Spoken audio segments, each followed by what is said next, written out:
It was Mother's Day. The living room smelled like perfume and fresh pastries. My daughter-in-law, Fernanda, had set the table perfectly. White napkins folded like swans, golden cutlery, little cards that said, "To the best mom." But none of them were for me. They were for her mother, Doña Isabella. My son Martín stood next to her, smiling. Everyone clapped as he opened a small box and pulled out a diamond ring. "For the woman who raised an angel," he said, placing the ring on his mother-in-law's hand. Isabella cried. I sat in the corner of the sofa, holding a cheap plastic mug that read "One Mom" in faded letters. That was my gift. Not even wrapped, just handed to me like a freebie at a gas station. I smiled. Of course I smiled. What else could I do? But inside, something cracked. I had spent my entire life raising Martín alone. His father left when he was 5. I worked 3 jobs, sold homemade bread, did people's laundry, skipped meals so he could eat. And now he was giving rings and cruises to someone else's mother. Well, I got a mug. Later, when the guests were gone, I stayed behind to help clean. I picked up the plates, wiped the wine stains, folded the napkins. Fernanda sat scrolling through her phone. "You don't have to do that, Esme," she said, not looking up. I forced a laugh. "I like to help." "Well," she said, yawning, "at your age, you should really rest more. Martín says you don't need to work anymore." I blinked. "I don't mind working," I said. "It keeps me active." She shrugged. "We just think it's time to slow down, enjoy life, maybe sell the little business, travel." Sell my business, the one I built from nothing, my bakery, my clients, my freedom. But I said nothing. I just smiled again.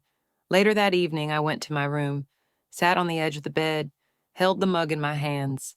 It was scratched, cheap, probably bought at the last minute. I remembered the time Martín had a fever at age 7. I stayed up all night with cold cloths on his head. Or the time I sold my gold earrings to pay for his university books. Or how I skipped my own birthday to babysit his daughter so they could go on a weekend trip. I thought of all those sacrifices in the plastic mug. Suddenly, I didn't feel tired. I felt invisible. I looked around the room, my old curtains, the sewing machine in the corner, photos of Martín on every wall. But none of me. It was like I had disappeared from my own life. At that moment, I realized something. They didn't hate me, they just took me for granted. And that, somehow, hurt more than hate. The next morning, I made breakfast, toast, eggs, juice. Martín came into the kitchen tying his tie. "Thanks, Mom," he said, barely glancing at me. "I'm thinking of doing some changes," I said casually. "Maybe taking a break, reorganizing things." He didn't ask what I meant, didn't even look up. Sure, he said. "Oh, don't forget, Fernanda needs money for the baby stroller. She said you'd handle it." Handle it. Like a bank, like a maid, like I wasn't even a person. That day, I went to my small office, the one above the bakery I'd run for 27 years. I sat at the desk, closed the door, and cried. Not because they didn't love me, but because I finally saw the truth. They loved what I did, not who I was. "You can't just cut us off, Mom." "Oh, but I can, and I just did." The day after Mother's Day, I woke up earlier than usual. The house was quiet. I sat at the kitchen table, sipping my tea, staring at the cheap plastic mug my son had given me. My fingers tightened around it, not in affection, in quiet rage. I had spent the night replaying it all, the ring he gave his mother-in-law, the cruise tickets, the applause, and me, standing there with a pink dollar store mug, like a joke. No more. I got dressed, put on my best navy suit, tied my hair back tight, and went to my office. Not the one I gave my son. My office, my space, mine. "Good morning, Señora Esmeralda," said Carmen, my secretary. "You look determined. I need to speak to the bank and to my lawyer. Clear my afternoon." She blinked, nodded. I entered the office and closed the door behind me. It still smelled like fresh wood polish and jasmine. I always kept it clean, elegant. I walked past the desk where my son used to sit when I was teaching him business. He rarely arrived on time, always tired, always overwhelmed. And still, I forgave, again and again, because I was his mother. But now I wasn't sure he saw me that way anymore. My phone buzzed, a message from him. Hey, Mom, did you send the money for the baby furniture? Fernanda found a great deal. Today's the last day. I didn't reply. Instead, I opened my filing cabinet, folder after folder of receipts, bank transfers, and invoices, money I had given him, no, thrown at him, over the last 10 years. University tuition, his first failed restaurant, his marketing startup, baby items, honeymoon trips, Fernanda's car, even dental implants for her mother. I had funded their life like a silent investor, one who got zero respect in return. That afternoon, my lawyer arrived.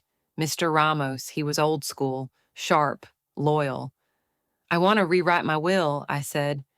He raised an eyebrow. All of it? All of it, I said.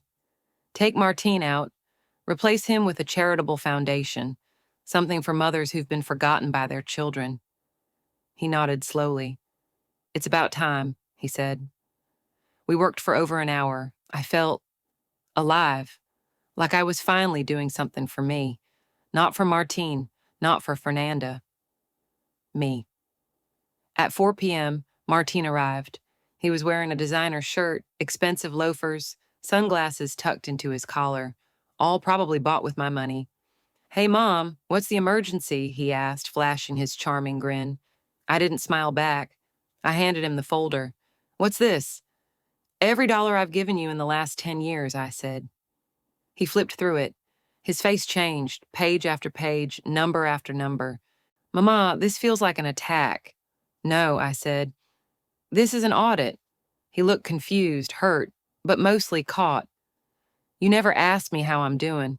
If I'm okay, you just ask for money, always money. That's not fair. What's not fair is that I was the last to know you were having a baby, but the first you called when you needed to buy a crib. He stood silent. I gave you everything, Martine, my time, my health, my money, and yesterday I got a mug. He lowered his head. I've canceled all your transfers, frozen your cards. You are a grown man. You can figure things out. Mama, please. You told Fernanda I should retire? Fine, I'm retiring. From you. He looked stunned. You're serious? I'm done being your backup plan, your emergency fund, your silent worker. I turned away. That's not love, Martine. That's dependency, and I won't enable it anymore. At that moment, my phone rang. It was Fernanda. I put her on speaker. Hi, Esmeralda, can you please transfer the money for the rocking chair? It's on sale today, last chance. Martine looked like he wanted to vanish. Tell her yourself, I said coldly. Martine? She said. He swallowed. We'll talk later. I stepped in. Fernanda, did you know that the cruise you took your mother on was paid with money Martine told me was for your pregnancy medications? Silence. I know everything, I said. The lies, the manipulation, and I'm done. She hung up. Martine stared at me. You didn't have to do this. I did, I said. And I will keep doing it. You made choices, now live with them. He left in silence. I sat down. My tea had gone cold, but I felt warm, not with anger, but with something else. For the first time in decades, I was not scared to say no. That week, I created a foundation. The Forgotten Mothers. We helped older women with legal help, housing support, even therapy. I used the money I would have wasted on my son and gave it to women like me. And oh, the letters we received. One said, my daughter hasn't called me in 6 years. I thought I was the only one. Another, I worked all my life for my children. Now I eat canned soup alone. Thank you for reminding me I'm not invisible. Every story was mine, every woman a mirror. I started speaking at events, on local TV, sharing my story. They called me brave. But really, I was just finally awake. Meanwhile, Martine tried calling, texting, even Fernanda sent flowers. I answered none of it. Until one day, months later, he showed up at my door. No gifts, no excuses, just him. "Can I come in?" I nodded. He sat at my kitchen table, where I used to sit alone. "I was wrong," he said, "all of it. I used you, we both did. And I'm so sorry." I listened, really listened. "I don't want money," he said. "I want to be your son again, if you'll let me." Tears burned in my eyes, but I didn't cry. "Then start acting like one," I said quietly. And he did. Bit by bit, he earned back my trust, not with gifts, but with time, calls, help, respect. Fernanda started working, her first real job. They moved to a smaller apartment. They stopped living off others. They grew up. And me? I stood taller. I smiled more. I finally lived. For me, they stopped taking. I stopped giving. And we all started healing. The days grew quieter. I no longer woke up to messages asking for money, requests for help, or complaints masked as greetings. At first, the silence felt strange. Then it felt peaceful.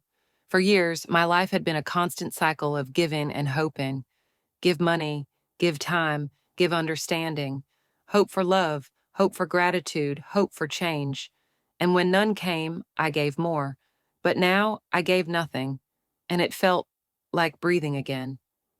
One morning, I walked into the office of my new foundation. The walls were painted soft cream. There were fresh flowers on the windowsill, a photo of my parents on the desk, immigrants who built everything with their bare hands. I smiled at them.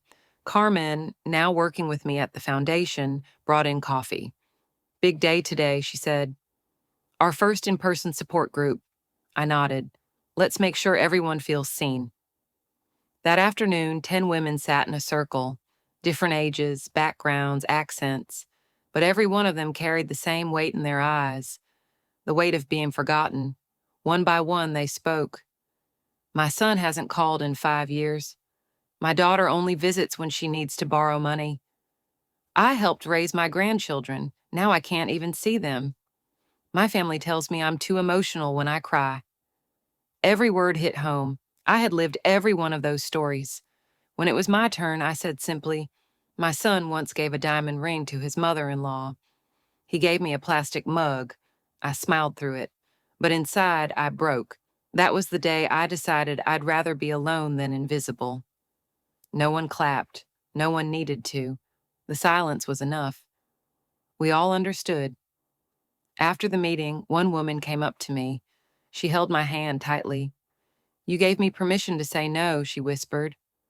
That night, I lay in bed and stared at the ceiling. My life had changed, not because someone saved me, but because I had finally saved myself. The next few months passed quickly. We launched programs, therapy for elder women, legal aid for those being financially abused by family, job retraining for those who still wanted to work. The media started paying attention, interviews, articles, phone calls. One headline read, "Mother who cut off son builds empire for forgotten women." I laughed when I read it. Empire, maybe. But really, it was a shelter, a safe place, something I wished I had had when I felt the most alone. And then one day, Martine showed up again. He looked thinner, tired, but different. He stood at the gate for a long time before ringing the bell. I watched from the window. I wasn't sure I wanted to open the door, but I did. "Hi," he said. "I know I don't have the right, but I needed to see you." I said nothing. He took something from his pocket, a small photo. It was me, younger, holding him as a baby. We were both smiling. My eyes were full of love. His tiny hand reached for my necklace. "I keep this with me now," he said. I was selfish. I thought being a son meant you'd love me no matter what. I didn't realize that love without respect is just a lie. Still, I said nothing. "I'm not here to ask for money," he added. "I just wanted to say thank you for finally saying no. It woke me up." That night, I invited him in for tea. We didn't talk much, but he stayed. He helped me do the dishes. He left quietly. And he came back the next week and the week after, not asking for anything, just visiting. Sometimes he brought groceries, sometimes just silence, but real silence, not the cold kind, the peaceful kind. Fernanda didn't come, not for a while, but one day she sent a letter. It was handwritten, no apologies, just words. You were right, I treated you like a resource, not a person. I didn't grow up with a strong mother figure. I didn't know how to respect one. I see it now, and I'm sorry. I didn't cry. I just folded the letter and put it in my drawer. Months later, she came with the baby, Elena, a bright, chubby-cheeked girl with eyes that lit up like her father's once did. Fernanda stood awkwardly at my door. I want her to know you, she said. Not because we need a babysitter, but because she needs to see what strength looks like.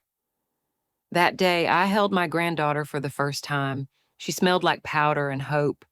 Now, every Sunday, my house is full again. Not always loud, not always perfect, but full. Martine comes early and helps set the table. Fernanda helps in the kitchen. Elena runs around like a little whirlwind calling me Abu. I no longer buy their groceries, I no longer pay their rent, but I give them something else, a standard. They know now I am not someone to be used, I am someone to be respected, and if they forget that again, I will walk away again.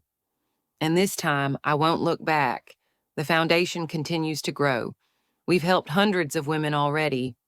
Some get their pensions back, some move into better housing, some simply find peace.